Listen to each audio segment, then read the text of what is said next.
Ahora bien, Miqueas 5, 1 y 2. Dos cosas. Celebrar y compartir. Y como hemos oído, hay razón para celebrar y hay razón para compartir. Ahora, hay dos puntos en la vida del ser humano que necesitamos conectar. Dios así lo diseñó. Dos puntos en nuestra humanidad que necesitamos conectar. Estos dos puntos tienen de distancia 8, 10 pulgadas de distancia. Y a veces para algunas personas, algunos seres humanos, se les hace un poquito difícil conectarlos. Quizá la pregunta surgiría es, ¿cuáles son esos dos puntos, hermano? Que Dios diseñó, que nos ayudan a nosotros a mostrarnos, a ser lo que somos como seres humanos, y que son muy importantes conectar. Sería la conexión del tobillo a la rodilla, tiene más o menos 8, 10 pulgadas de distancia. Será la conexión de las manos al codo, 8, 10 pulgadas a conectar. No. Para algunas personas es muy difícil conectar. Y es la conexión entre lo que sabemos y lo que sentimos. Lo que sabemos y lo que sentimos. La conexión de nuestra mente, nuestro cerebro y la conexión de nuestro corazón. Nuestro corazón está diseñado para mostrar emociones. Cuando celebramos algo, mostramos emociones. Cuando viene el año nuevo, aventamos confeti, aventamos aquí y allá y saltamos y brincamos y una bendición tener el año 9. Y 10, 9, 8, 7, 6. Para algunos que ya pasamos del medio centenario, pues ya como que no es muy emocionante. Pero alguien dijo, si quieres emocionarte, ir a Disneyland, lleva a un niño si tienes 40 años. Si vas solo te vas a aburrir. Pero si vas un niño vas a ver la emoción que hay de subirse a los diferentes juegos. Y bueno, son emociones que tenemos. Pero para el cristiano es muy importante conocer por qué celebramos algo. ¿Por qué nos emocionamos? ¿Por qué Dios nos dio esa parte de nuestra vida? Claro, hay algunos que son muy expresivos. Es como una orquesta, ¿no? Digamos que la batería es muy expresiva. Se oye el ruido y el ritmo y todo lo demás. Pero luego de repente hay un espacio entre la canción, la melodía, la orquesta y comienza un violín, ¿verdad? Un instrumento menos expresivo. En la iglesia, en la vida, en el hogar, así somos los seres humanos. Hay hermanos que somos expresivos y hay hermanos que no somos tan expresivos. Pero de cualquier forma todos expresamos emociones y cuando celebramos podemos exhibir lo que sentimos. Pero es muy importante tener en entendimiento que necesitamos conectarlo con lo que sabemos. De otra manera, sería una emoción sin sentido, sería una emoción que no está fundada, sería una emoción que no tiene esencia. La esencia es lo que conocemos, es la palabra de Dios. Y cuando una emoción no tiene esencia, es una vanidad. Se fue y se desapareció. Nosotros los cristianos tenemos mucha razón para celebrar. Y a la vez que celebramos podemos compartir también con otras personas. Claro que la gente celebra en estas fechas muchos por la tradición, pero nosotros lo celebramos porque sabemos lo que sucedió. Y es importante que nosotros conozcamos de qué estaba rodeado aquel tiempo cuando vemos en nuestra mente el pesebre, a María, a José y los pastores, y tenemos ese cuadro, y al fondo vemos una estrella, y alrededor vemos también pastores con su cayado, con sus morralillos, y tenemos ese cuadro y vemos animales, vemos burritos, vemos vaquitas por aquí, por allá. ¿Qué era el tiempo que ellos estaban viviendo? ¿Qué sucedía alrededor en la cultura, en la política? Había tres cosas que surgían y se vivían, se respiraban, se olían. Y era el formalismo, la forma de hacer las cosas de cierta manera y estar en una caja. Nos han hablado de la misión en Rosarito, nos han hablado del orfanatorio en Tecate, nos han hablado de visitar y llevarles víveres y cosas básicas pero necesarias que la gente indigente necesita. Y eso nos ayuda a entender que no podemos vivir en una vida de formalismo encajonados en un lugar. Ellos vivían el formalismo, vivían el legalismo, porque los había hecho a ellos hacer ciertas cosas de cierta manera, y si no se hacían siempre de la misma manera porque estaban encajonados, entonces no estaban bien hechas y ellos tenían mucho legalismo. Y luego ellos tenían mucho la religión. La religión trae tradición y trae el sentir y la esencia de tratar de buscar a Dios por mis medios o haciendo ciertos méritos o cosas. Formalismo, legalismo y religión. Hoy día podemos respirar lo mismo también. Y tú brincas mucho cuando te estás emocionando y te sientes gozoso por algo y quieres compartirlo con las personas y compartir tu alegría, y podemos pensar en un recién convertido. Oh, no tanto así. No te alegres tanto. Bájale poquito el volumen. El hermano o la hermana, lo que es recién convertido en ese momento, sientes como una erupción dentro de su corazón y un volcán que quiere estallar y hablar y decir y compartir.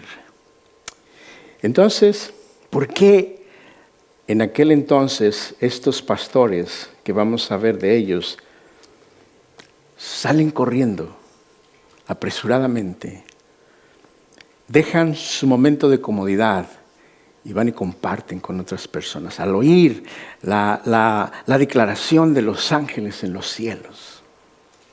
Había una razón muy importante. En Miqueas 5, del 1 al 2, encontramos que había una promesa. No es la única vez que se habla de este advenimiento que celebramos en diciembre.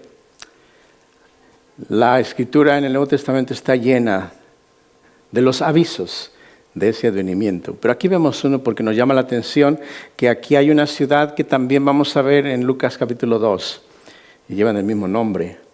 En Miqueas 5, 1 al 2 dice: rodéate ahora de muros, hija de guerreros, nos han sitiado, con vara herirán en la mejilla al juez de Israel. Hablando de Jesús. Pero tú, Belén, Éfrata, pequeña, para estar entre las familias de Judá, de ti me saldrá al que será Señor en Israel, y sus salidas son desde el principio, desde los días de la eternidad. Pregunta: ¿de dónde habría de salir aquel a quien se le heriría en la mejilla el juez de Israel? De Belén. En esos días tenemos dos ciudades que reconocemos en los cantos, en los dichos, en los anuncios y cosas así. Y las dos obviamente las reconocemos más porque las decimos más en la iglesia. ¿Cuáles ciudades son esas? Belén y Nazaret. Ahora, son dos ciudades diferentes. Belén y Nazaret tenían de distancia 97 millas, más o menos como de aquí al mero borde de Tijuana. Me acuerdo cómo se llama la última calle, donde te dicen, si le sigues y te quieres regresar y no tienes con qué comprobarlo, te vas a quedar allá. Entonces, tiene que tener cuidado si está en esa situación, porque es la última calle. 97 millas de distancia de Nazaret a Belén. Nazaret está en el norte, Belén está en el sur, 5 millas de distancia de Jerusalén. Ahora bien, ¿dónde radica José y María? En Nazaret. Vean ustedes ahora en Lucas capítulo 2 y leemos así. Y nos vamos a encontrar que si Dios ha prometido, Él ha afirmado, Él ha dicho. Y si nosotros, a raíz de la afirmación del dicho, de la comunicación que Él nos da y de su palabra, celebramos porque Jesús ha de nacer en Belén, pero sus padres viven en Nazaret, 97 millas de distancia, entonces Dios tiene un grave problema. Porque ellos no viven en Belén, viven en Nazaret. Y entonces podríamos decir, pues yo no sé, hermano, ¿cómo Dios va a poder hacer eso? ¿Qué le parece si cerramos la Biblia y nos vamos a la casa? Porque ese es un problema demasiado grande para mí. Pero leíamos en Lucas 1:37, porque nada hay imposible para Dios. ¿Cómo Dios va a resolver este gravísimo problema? Ellos viven en Tijuana, más bien para ir hacia el sur. Ellos viven en Santa Ana, pero Miqueas 5:1 y 2 dice que ha de salir de Tijuana, de Belén. ¿Qué hacer? Bueno, leemos en Lucas 2:1, aconteció en aquellos días que se promulgó un edicto de parte de Augusto César, que todo el mundo fuese empadronado. Esto incluía a María y a José. Fueran empadronados. ¿Qué es empadronado? Vemos más adelante. Este primer censo se hizo siendo Cirineo gobernador de Siria. E iban, nuevamente el énfasis, todos para ser empadronados, cada uno a su ciudad. ¿De qué ciudad o en qué ciudad había nacido José y María? Habían nacido en Tijuana, habían nacido en Belén, pero están viviendo en Nazaret. O sea, se vinieron hacia el norte, como muchos de nosotros hicimos. Pero Jesús tiene que nacer en Belén. Entonces a Augusto César se le ocurre, o sea, él está pensando en él. Él está pensando dos cosas cuando hace el censo. Y es un edicto, o sea, no se puede cambiar. No es de que, oiga, ¿qué le parece si lo hacemos después? No, él tiene que hacer esa vez, en esa fecha, en esa época, porque es un edicto, es una orden, es una ley y todo el mundo tiene que obedecerla. Él estaba buscando dos cosas. Una, contratar más soldados. Dos, que la gente pagara impuestos. Oh, esa me gusta más. Dinero. Entonces él está viendo en toda esa gente dinero. Hacer su ejército más fuerte y más poderoso. Él está en control de todo. De verdad. De verdad. Él está en control de todo. ¿Qué puede hacer el pobre José con su esposa que está encinta? Podría él venir y levantar un cartelón enfrente del Civic Center del Imperio Romano y decirle a Augusto César, usted está mal haciendo esto, ¿cómo que voy a llevar a mi esposa de regreso a Belén para pagar los impuestos? Pero José obedeció. Y ahí van en camino a Belén. Vea usted lo que dice más adelantito para que nos demos cuenta de ello. Y José subió de Galilea, de la ciudad de Nazaret a Judea, a la ciudad de David que se llama Belén, por cuanto era de la casa y familia de David, para ser empadronados con María, su mujer, desposada con él, la cual estaba encinta. Y aconteció que estando ellos allí se cumplieron los días de su alumbramiento, y dio a luz a su hijo primogénito, y lo envolvió en pañales, y lo acostó en un pesebre, porque no había lugar para ellos en el mesón. ¿Podría Roma detener la voluntad de Dios? ¿O podría Roma ser utilizada como un simple instrumento para hacer la voluntad de Dios? Lo segundo califica más. Roma y Augusto César fueron simplemente un instrumento. Oh, pero parece que ellos tienen el control, hermano. Pero Dios, estando en los cielos, es quien realmente tiene el control. ¿Alguna vez usted ha estado en alguna situación así donde pareciera que no hay otra forma? Pareciera que todo alrededor está en contra de usted, no está a su favor. Todo lo demás no está a su favor y está en control. Pero recordamos Lucas capítulo 1, versículo 37. Porque nada hay imposible para Dios. Entonces José lo que hizo fue obedecer. Sí, claro, él tuvo que salirse de su entorno cómodo. Ay, hermano, no camine por allí. Salir de su entorno cómodo, de mi carro, de mi control remote, de mi microwave, de mi casita. Salir fuera de su entorno. Ahora, Uno como hombre no podría decir que se siente estar embarazada y luego subirse a un burrito y caminar 97 millas. Las hermanas podían decir, eso está usted en lo cierto. Ahora, tomaría unos 15 a 30 días ese viaje. Obviamente que para María iba a ser muy incómodo. Pero la incomodidad los estaba guiando y llevando a ellos a hacer la voluntad de Dios, aunque no lo pareciera. Entonces en el camino algunas veces María debió haberle dicho, si pensamos que son 15 o 30 días, pudieron haber sido más días, pudo haberle dicho a José, oiga, José, pare por allí en un 7-Eleven que necesito una agüita, una sodita. Oiga, pare por allí en algún In-N-Out porque el niño quiere a Combo No. 1. Y se pudieron haber alargado, pero allá van, saliendo de su comodidad, haciendo la voluntad de Dios. Como cuando Dios le dijo a Abraham, vete de tu tierra y de tu parentela a la ciudad, a la región que yo te mostraré. Y entonces Abraham se fue. Cuando uno ve en el mapa el lugar que es Nazaret, digamos Santana, y van ellos hacia el sur. Y cuando uno va hacia el sur, uno parece que va bajando, ¿verdad? La Biblia dice que ellos iban subiendo. Porque Belén y Jerusalén están encima de unas montañas, las más altas montañas de Israel. Ellos van haciendo la voluntad y subiendo en victoria. Cuando hacemos la voluntad de Dios, vamos subiendo en la voluntad y en la victoria que Dios quiere darnos a nosotros. Y dándonos ellos ocasión, principio y la base para que nosotros hoy día podamos celebrar. Cuando uno ve el mapa de Nazaret a Belén, un poquito más abajito de Jerusalén, 5 millas, se puede ver cómo ellos deben de haber tomado el camino cerca de el mar de Galilea, que va bajando así para abajo, va bajando así para abajo. Y ellos han de haber tomado ese camino, y ahí van caminando hasta que llegan a Belén. Luego leemos que Jesús se presenta de una forma que ellos no esperaban que se presentara.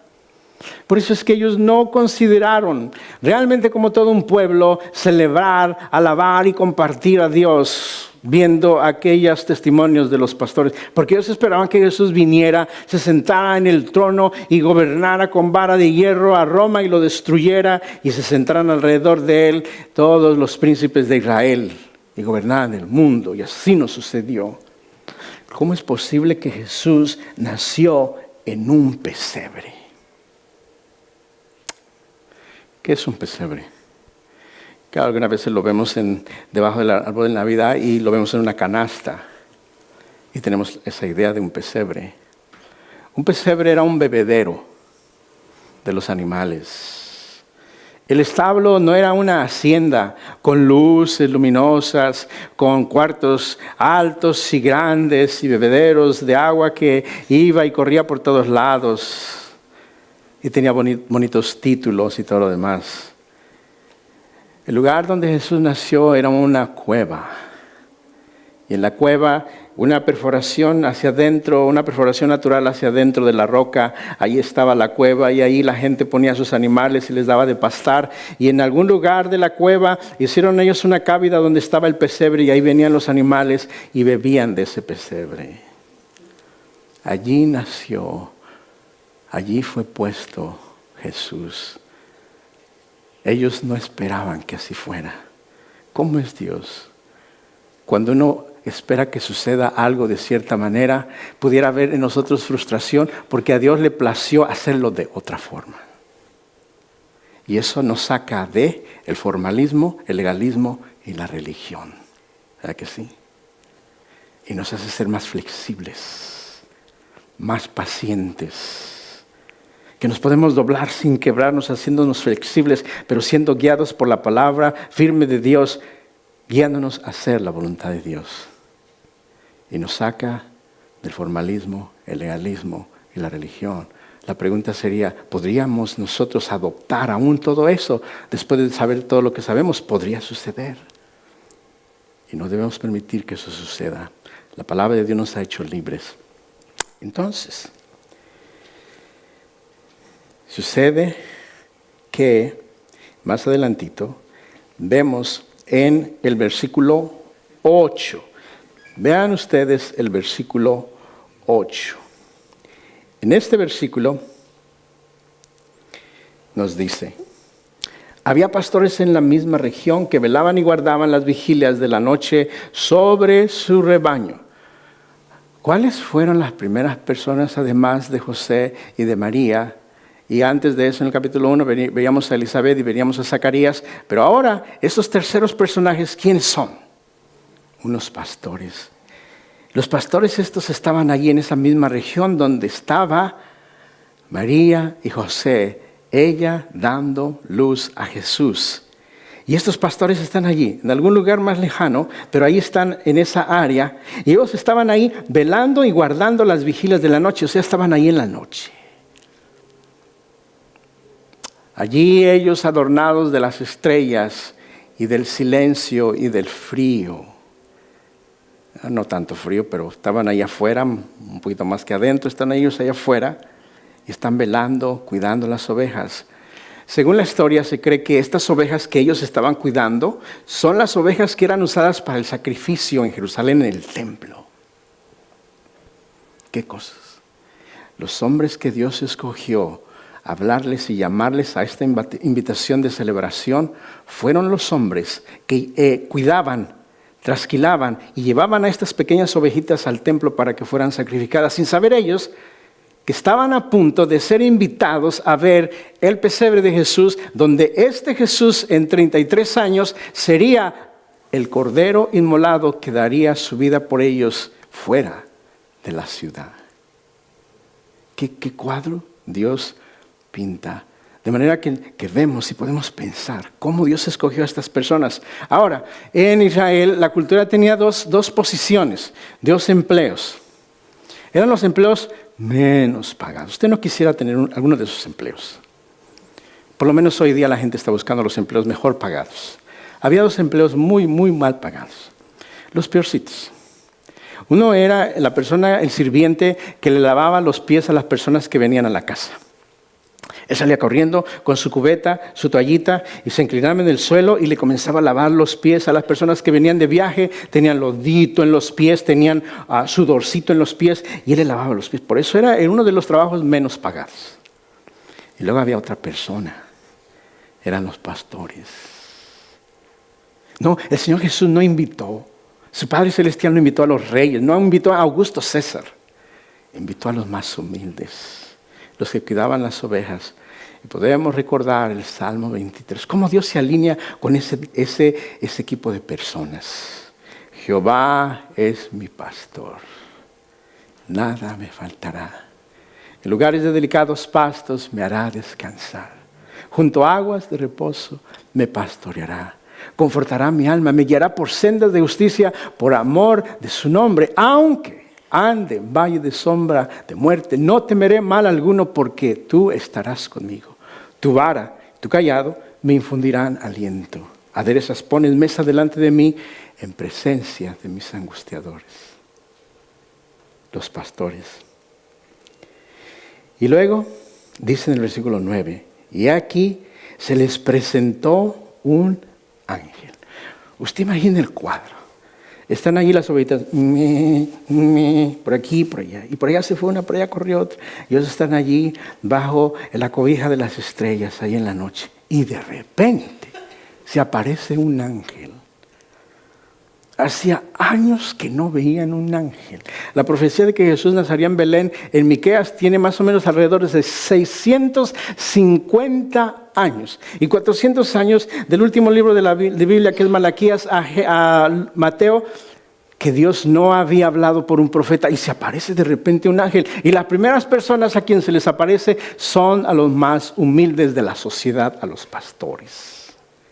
Entonces los ángeles se aparecen. Se presentó un ángel del Señor, la gloria del Señor los rodeó de resplandor y tuvieron gran temor.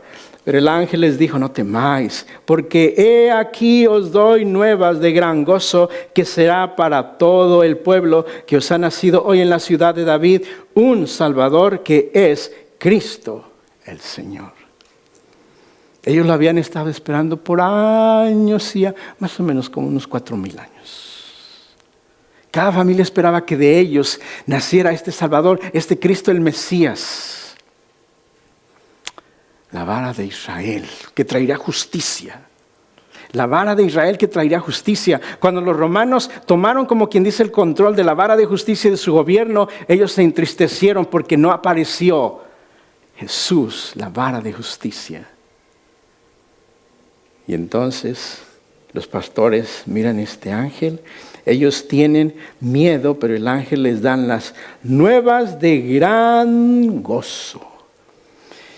En el versículo 12 le dice, ¿cómo va a ser eso? ¿Cómo pueden ustedes conocer eso? Y ahí vemos que ellos son llenados de conocimiento para que ahora ellos puedan celebrar, puedan gozarse junto con ellos. Y dice, esto os servirá de señal. Hallaréis al niño envuelto en pañales, acostado en un pesebre. Y repentinamente se apareció con el ángel una multitud de las huestes celestiales que alababan a Dios y decían, gloria a Dios en las alturas, en la tierra paz, buena voluntad para con los hombres. Imaginémonos que nosotros somos los pastores, las pastoras, cuidando las ovejas. Y si aparece este ángel, nos habla, si aparecen estas huestes celestiales, qué privilegio de ser invitados al nacimiento del Señor Jesús. ¿Alguna vez usted se ha sentido que tiene el peor de los trabajos? La peor posición. El problema es que a veces nos sentimos que tenemos la peor posición. No se sienta que tiene la peor posición. Con el Señor tenemos todas las cosas. Y Él nos va guiando de victoria en victoria. Y entonces, al estar ellos allí, al estar oyendo todo esto, ¿qué hacen? ¿Qué hace uno cuando uno puede ver en la Escritura? Puede leerlo, puede saborearlo, puede casi tocarlo. ¿Qué hicieron ellos? Versículo 15. Sucedió que cuando los ángeles se fueron de ellos al cielo, los pastores se dijeron unos a otros, quedémonos aquí. Oh no, dice, pasemos pues hasta Belén y veamos esto que ha sucedido y que el Señor nos ha manifestado. Y ahí es donde viene, ellos comienzan, han estado celebrando, ahora ellos van a compartir con otras personas. Vamos, movámonos, pasémonos, salgámonos de nuestro entorno cómodo. Y entonces ellos se van de ese lugar y comienzan a ir en esta dirección y dice, vamos a ver lo que el Señor nos ha manifestado, lo que nos ha dicho. ¿Qué les ha dicho? Dos cosas. Lo van a encontrar en un pesebre y lo van a encontrar envuelto en pañales. Entonces allá van. ¿Cómo irían? ¿Cómo vamos nosotros cuando tenemos una buena noticia? Encontramos en la tienda una súper especial. Y nuestros amigos familiares, hasta enemigos, necesitan conocerla. ¿Qué haríamos nosotros? Veamos qué es lo que ellos hicieron. Dice en el versículo 10, vinieron pues apresuradamente y hallaron a María y a José y al niño acostado en el pesebre. ¿Cómo lo hicieron? Apresuradamente. No había tiempo que perder. Al ratito voy, aquí, aquello y todo lo demás. Tengo una esposita por ahí que, según el país donde ha vivido, cuando ya empezamos a tener amistad y todo lo demás y nos casamos y todo eso, después ya van 30 y tantos años, 37 por ahí. Una vez ella me dice, oye, ¿sí, por qué ustedes? Me está diciendo a mí, ¿verdad? ¿Por qué ustedes los mexicanos? ¿Por qué ustedes? Bueno, dice, más bien porque tú siempre dices, ahorita lo hago cuando te digo que hagas algo, pero lo haces después. No, dice, mi país ahorita es ahorita. ¿Cómo van estas personas ahorita? Apresuradamente se mueven en esa dirección y encuentran a María y a José y al niño acostado en el pesebre. Lo confirmaron, lo vieron. Y al verlo, dieron a conocer lo que se les había dicho acerca del niño. Vean ustedes, primero pasemos apresuradamente y dieron a conocer. ¿Qué están haciendo? Compartiendo con otras personas.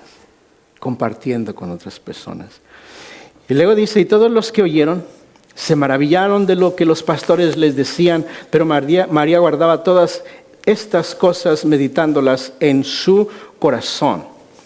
Antes de llegar al último versículo,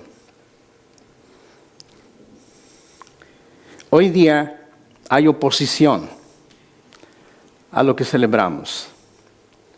Y quizás este mensaje aplica más para nosotros con lo que le vamos a mostrar ahorita que para los países del sur. Porque en los países del sur no hay tanta oposición. Y por la tradición es algo que continuamente se celebra y la gente no se opone. Pero en este país hay oposición. Y bueno, dado que nosotros estamos en este país, ¿cómo la gente se opone a lo que celebramos?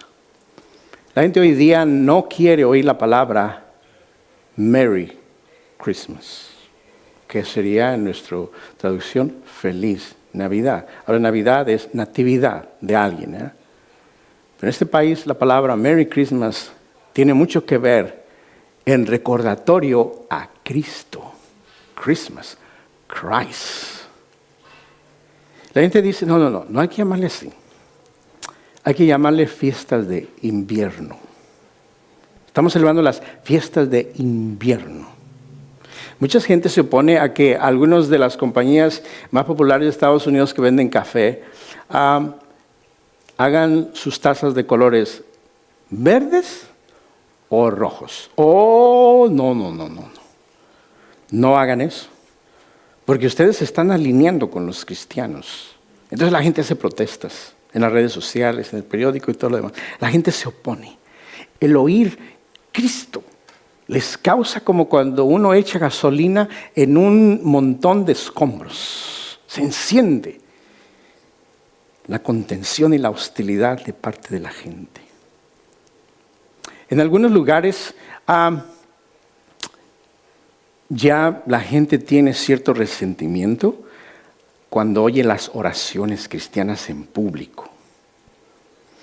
Y luego que después de la oración al final, si es un cristiano quien está orando, al final dice, en el nombre de Jesús, amén. Y bueno, en inglés sería, in the name of Jesus. Y la gente cuando oye, no digan ese nombre. La gente se opone.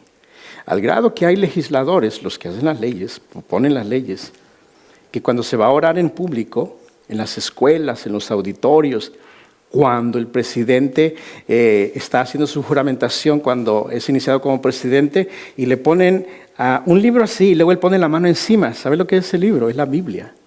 Y luego ponen la mano encima, y luego alguien ora por él. Oh, no. Porque hay otra gente que no es cristiano, se van a sentir mal. Entonces, ¿qué cosas? Se oponen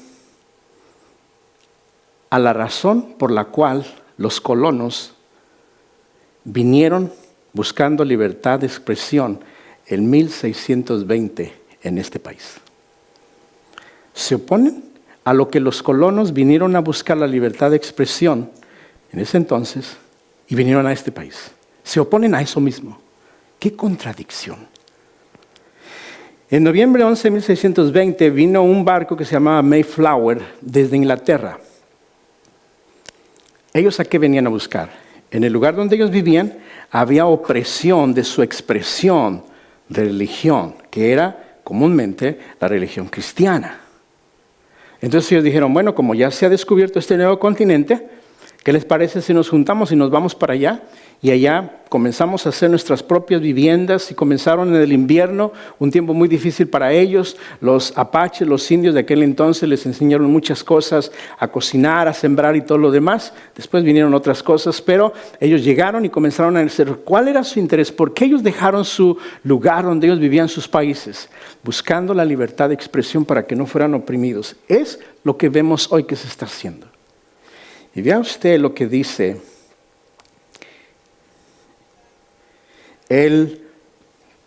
la enmienda del primer artículo de la Constitución de Estados Unidos. El documento que dio inicio a este gran país. ¿Qué dice ese artículo primero? El Congreso no deberá hacer ley en contra y al respecto de la libertad de religión, expresión y asamblea. No deberá hacer ley. O sea, aquí todo el mundo puede tener su religión que quiera, pero el gobierno no puede inmiscuirse. No puede decirle, no hagas esto, no hagas aquello. Eso está en la Constitución. Entonces la pretensión hoy día es, bueno, vamos a reentonar un poquito eso, para que ahora el gobierno pueda inmiscuirse.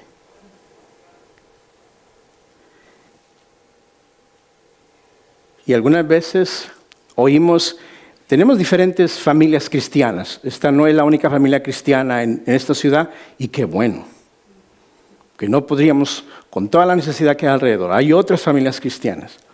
Lamentablemente hay familias cristianas que no creen que debemos de celebrar el nacimiento de Jesús. Y ahí es donde viene la última cosita que vamos a ver. Algunos se oponen a que se ponga un árbol de Navidad. ¿Vea? ¿Cómo están algunos ahí? Algunos se oponen que se ponga un nacimiento. Que las personas que pasan alrededor y no son cristianos se van a ofender, se van a sentir mal. Y algunas personas creen, de estas otras familias cristianas, que eso es paganismo. Y todo eso es sacado de un libro que se llama Babilonia, Misterios Religiosos. Si nunca lo ha leído, no se perdió de mucho. Pero dice que, según Jeremías, estaba condenado por Dios tener un árbol donde se le hiciera cierta celebración. Sin embargo, encontramos que un señor que se llamó Martín Lutero fue el reformador. Él fue jesuita, anteriormente católico, pero después él cambió su parecer en muchas cosas. Y en los años 1510, Martín Lutero, un jesuita alemán, fue a visitar a un niño en un hospital.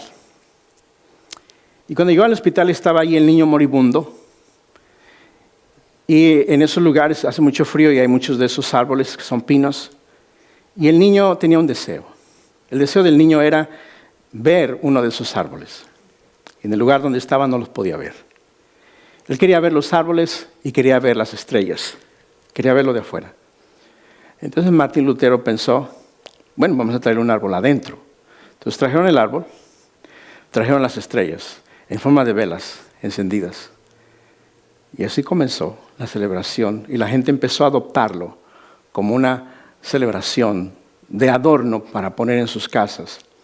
Ahora este árbol tiene dos cosas, ¿verdad? Tiene el árbol pues verde y luego tiene luz.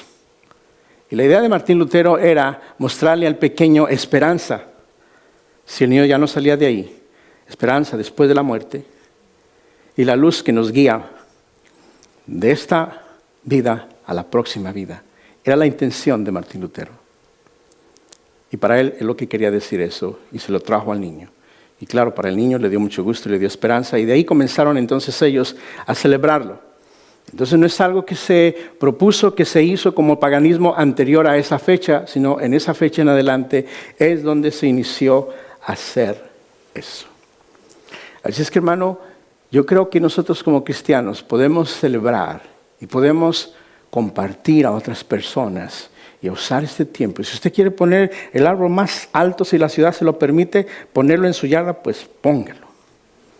En esta semana, por primera vez, el pastor Greg Laurie, ellos pusieron un árbol en una de sus iglesias y están a la tarea de ahora hacerlo cada año y hacer una ceremonia cuando ellos, como quien dice, inician esta celebración y lo comenzaron a hacer este año. Y es importante que nosotros lo hagamos. Ahora fíjese usted, ¿qué sucede? Cuando tenemos ahí ahora, si usted quiere ponerle regalos y quiere ponerle algunos de ellos mi nombre, pues usted, hágalo, dése vuelo. Y usted quiere poner un pesebre, un nacimiento. Y claro, usted no lo va a adorar, ni se va a inclinar, ni nada de eso. Ya entendemos, ya sabemos que no necesitamos hacer eso. Pero esto es lo que sucede cuando estamos en nuestra casa. Usted y yo como padre, como madre, arrimamos a los niños y les leemos lo que hemos estado leyendo. Se los compartimos y se los explicamos. Y ellos pueden tener una visualización, un cuadro, una pintura de lo que fue aquella fecha de celebración. Y celebrar con los niños y que ellos, a medida que van pasando los años, ellos vayan haciendo lo mismo también con sus familias una vez que ellos crezcan. Ve al versículo 20. Y volvieron los pastores glorificando y alabando a Dios por todas las cosas que habían oído y visto como se les había dicho. Ellos hicieron expresión de su emoción porque ellos ahora ya tenían la información. Habían visto y habían oído que alguien les había comunicado la buena noticia. Y nosotros hoy día podemos leer, podemos oír, podemos ver, podemos estudiar y podemos hacer de muchas formas para celebrar la nueva noticia del Señor Cristo Jesús. Oremos al Señor. Padre.